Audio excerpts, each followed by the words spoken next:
नमस्कार दोस्तों, स्वागत है आप सभी का सनातन ज्ञान लोक में। आज हम जानेंगे प्राण का रहस्य। इससे पहले अगर आप कुछ नया सीखना और जानना चाहते हैं तो चैनल को सब्सक्राइब जरूर करें। प्राण का उद्गम स्रोत केवल अंतरिक्ष है। जब तक अंतरिक्ष से प्राण ऊर्जा का तार शरीर से जुड़ा रहता है तब अप्राण का उद्गम स्रोत केवल अंतरिक्ष है। जब तक अंतरिक्ष से प्राण ऊर्जा का तार शरीर से जुड़ा रहता है तब तक मनुष्य जीवित रहता है। उस तार के टूटते ही जीव मर जाता है।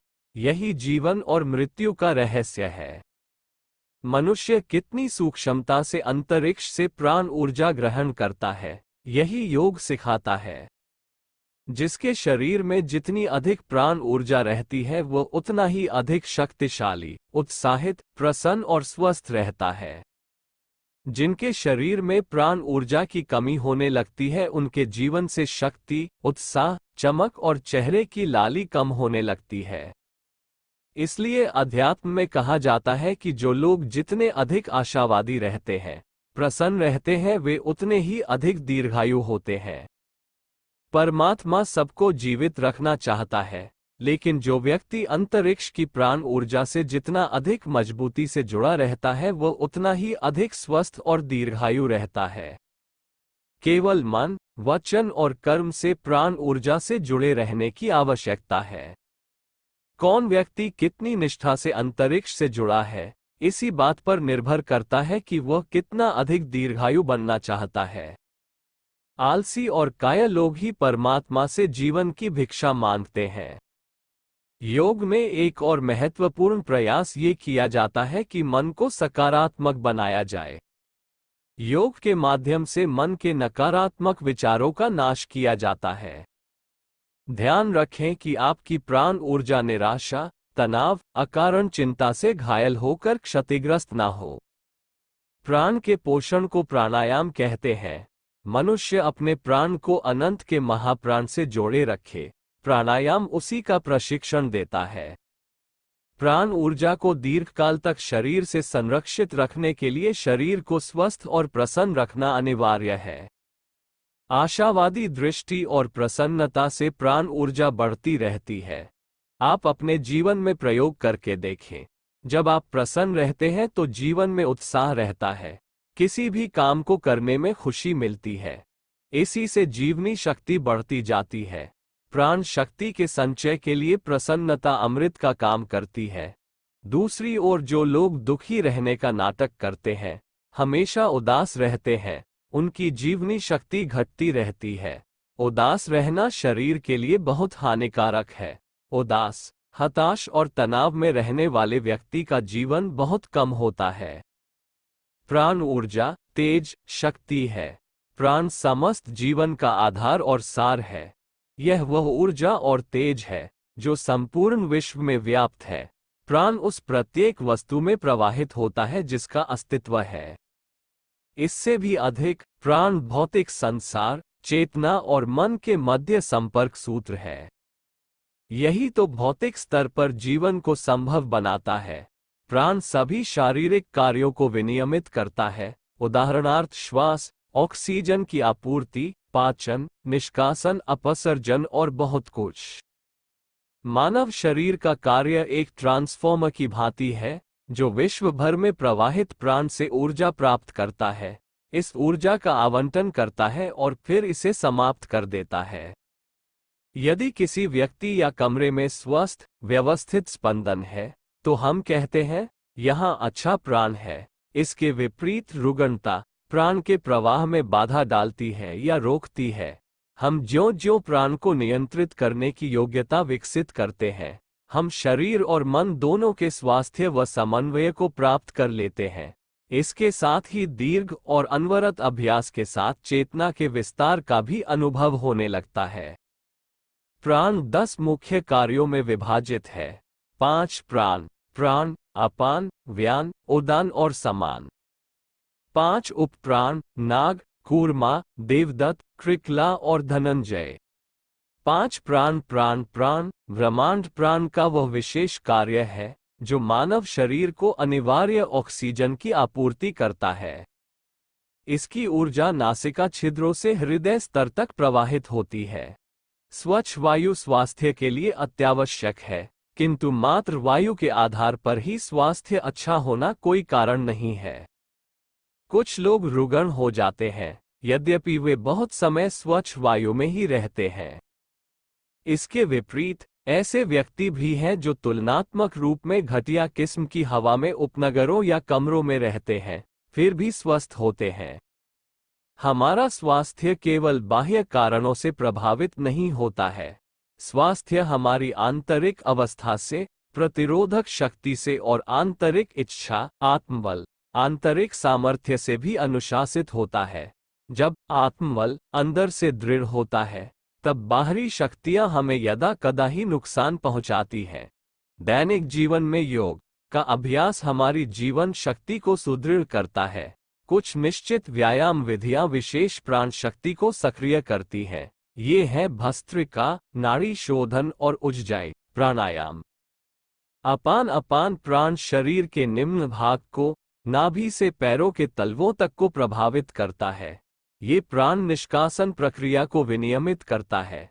रोग जो पेट के निचले भाग को प्रभावित करते हैं, आंतों, गुर्दे, मूत्र मार्ग, टांगों आदि को, वे सभी अपान प्राण की अवस्था का परिणाम ही होते हैं। नौली, अग्निसार क्रिया, अश्विनी मुद्रा और मूल बंध विधियां अपान प्राण को मजबूत और शुद्ध करने का कार्य करती हैं। व्यान प्राण मानव शरीर के नाड़ी मार्ग से प्रवाहित होता है। इसका प्रभाव पूरे शरीर पर और विशेष रूप में नाड़ियों पर होता है। व्यान प्राण में कमी से ही रक्त प्रवाह में कमी, नाड़ी संचरण में खराबी और स्नायु संबंधी गतिहीनता होती है। व्यान प्राण कुंभक, श्वास संग्रह कर रखना, के अभ्यास से सुदृढ़ और सक्रिय होता है। प्रत्येक सहज, तनावहीन श्वास के साथ जो हम लेते हैं, उसके हर पूरक और रेचक के मध्य एक स्वत ठहराव होता है। प्राणायाम के अभ्यास से ये ठहराव लंबा ही किया जाता है। हम जब श्वास को रोक लेते हैं, तब हम शरीर में ऊर्जा को सजो लेते हैं, जिसके फलस्वरूप दबाव निर्माण होता है। इस दबाव के प्रभाव से ऊर्जा की रुकावटें खुल जाती हैं। कुंभक नाड़ी तंत्र को प्रोत्साहित करता है। जिस व्यक्ति ने कुंभक व महाबंध विधियों को जोड़ना सीख लिया है, उसे शरीर में प्रवाहित होने वाली शांति के सुखद तरंग का पूरा ज्ञान हो जाता है। इस अभ्यास के बाद अच्छी तरह ध्यान लगा पाने का यही कारण है। व्यान प्राण की वर्धित प्रवाह शक्ति से संपूर्ण शरीर में ये भावना उत्पन्न हो जाती है।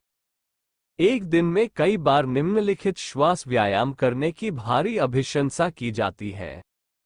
गहरा पूरक और रेचक एक बार करें, फिर पूरक करें। यथासंभव देर तक श्वास को रोके रखें, 20-30 तक गिनती करें। रेचक करें और कुछ समय के लिए फिर श्वास को रोक लें। इस व्यायाम को 4-5 बार दोहराएं। इस सरल श्वास व्यायाम का लाभ जल्दी दिखाई पड़ता है और हमारी नाड़ियां सचमुच आभारी होती हैं।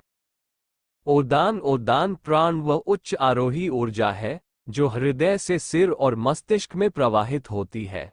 उदान प्राण कुंडलिनी शक्ति के जागृत होने पर उसके साथ होती है। उदान प्राण की सहायता से आकाशीय शरीर, पिंड, स्वयं को शारीरिक शरीर से अलग कर लेता है। एक दृढ़ उदान प्राण मृत्यु के चरण को सुगम कर देता है। उदान प्राण के नियंत्रण से शरीर बहुत हल्का हो जाता है और व्यक्ति में हवा में उठ जाने की योग्यता आ जाती है।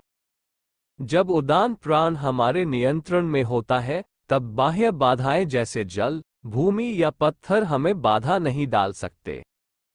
योग श्वास व्यायामों का गहन अभ्यास जल पर चलने की संभावना भी देता है और आकाश में तैरने की स्थिति भी बना सकता है। फकीर जो कीलों की शैया पर बैठते या लेटते हैं, उनमें अपने उदान प्राण के नियंत्रण की क्षमता होती है। योगी जो जंगलों में रहते हैं और गर्मी, सर्दी, कांटों और कीड़ों से प्रभावित नहीं होते, उदान प्राण के नियंत्रण से ही सुरक्षित रहते हैं। उज्जाई प्राणायाम, भ्रमरी प्राणायाम और विपरीत करणी मुद्रा के अभ्यास से भी उदान प्राण सक्रिय हो जाता है। उनकी जीवन शक्ति बनी रहे और शिथिलता नहीं आए। क्रिकला, छींकना श्वास तंत्र में आए अवरोधों को दूर करता है। छींकने से सिर दर्द में आराम हो सकता है, क्योंकि यह सिर और गर्दन में ऊर्जा प्रवाह की रुकावटों को दूर कर सुगम कर देता है। छींक को दबाना नहीं चाहिए, क्योंकि इससे ग्रीवा रीढ़ में कशेरुका प्रभावित हो सकती है। लोक कथाओं में कहा जाता है कि जो जोर से और दृढ़तापूर्वक छींकता है वो दीर्घकाल तक जीवित रहता है। कमजोर छींक कमजोर स्फूर्ति को दर्शाता है। धनंजय, हृदय वॉल्वों का खुलना व बंद होना सुषुम्ना, केंद्रीय नाड़ी, यह मेरुदंड से गुजरती है और केंद्रीय नाड़ी तंत्र से संबंधित है। आसनों और प्राणायामों के अभ्यास से इड़ा एवं पिंगला नाड़ियां सुव्यवस्थित होती है और इसका सभी 72,000 नाड़ियों पर ऊर्जा प्रवाह का शुद्ध, दृढ़ और संतुलनकारी प्रभाव होता है। प्राणायाम और ध्यान के अभ्यास सुषुम्ना नाड़ी में ऊर्जा प्रवाह को बढ़ाते हैं। जब आध्यात्मिक ऊर्जा सुषुम्ना में प्रवाहित होती है, विशेष मस्तिष्क केंद्र और चक्र सक्रिय हो जाता है, जो हमारी चेतना का विकास और विस्तार उच्चतर आध्यात्मिक स्तर तक कर देते हैं। प्राण स्वयं पुनर्तः शुद्ध और निष्पक्ष है, जिस प्रकार एक नदी की जलधारा स्पष्ट और स्वच्छंद होती है। अपने मार्ग में नदी अनेक वस्तुओं को ग्रहण करती है, जिससे पानी की कोटि बदल जाती है। ठीक ऐसा ही प्राण के साथ भी होता है। प्राण शरीर में शुद्ध और स्वच्छ प्रवाहित होता है, किंतु यह विदा किस प्रकार होता है यह व्यक्ति के ऊपर निर्भर है। उसकी जीवन शैली, उसके आंतरिक गुण और भावनाएं, भोजन का प्रकार जो ग्रहण किया एवं पर्यावरण और साथ ही जिसके साथ वह रहता है। प्राणों की गुणवत्ता जो व्यक्तियों से उद्भूत होती है, आसपास के पर्यावरण एवं व्यक्ति विशेष दोनों को प्रभावित करती है। रक्त विद्यमान जीवन शक्ति का स्तर और उसके कोश मानव शरीर की स्थिति का निर्धारण करता है। जितने अधिक कोश निष्क्रिय हो जाते हैं, व्यक्ति उतना ही अधिक कमजोर हो जाता है और जल्दी ही वृद्धावस्था की ओर जाने लगता है। जब प्राण का प्रवाह सीमित हो जाता है, परिणाम वही होता है। प्राण का प्रवाह उन चिंताओं से प्रभावित होता है जो हम स्वयं ही उत्पन्न कर लेते हैं।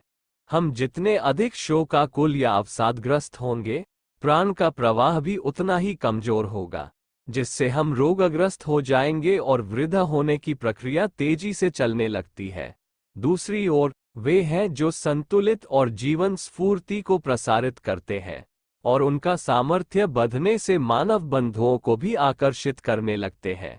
अतः हमें सदैव सार्थक प्राण प्रसारित करना चाहिए। हम जिस प्राण को प्रसारित करते हैं, हमारा स्पंदन या प्रभा मंडल, वो अन्य लोगों को स्पष्ट समझ में आता है। प्रभा मंडल का प्रकार हमारे विचारों और भावनाओं की शुद्धता पर निर्भर है, साथ साथ हमारी शारीरिक जीवन शैली और स्वास्थ्य की शारीरिक स्थिति पर भी निर्भर है। मानसिक अशांति, आंतरिक तनाव और बीमारी प्रभा मंडल में स्पष्ट रूप से दिखाई दे जाती है, जैसे शरीर, मन और आत्मा का सुव्यवस्थित संतुलन दिखाई देता है। यह अन्य लोगों के लिए विशेष लाभदायक है और स्वयं में भी सार्थक, विश्वस्त, विश्वासकारी एवं अच्छे विचार जागृत करता है। कुल मिलाकर निषेधात्मक, आत्मघाती और द्वेषपूर्ण विचार हमारे लिए सर्वाधिक हानिकारक है। ऐसी मानसिकता स्वयं को जहर देना है। यही कारण है कि योग की आकांक्षा रखने वाले अपने विचार और भावनाओं को सदैव शुद्ध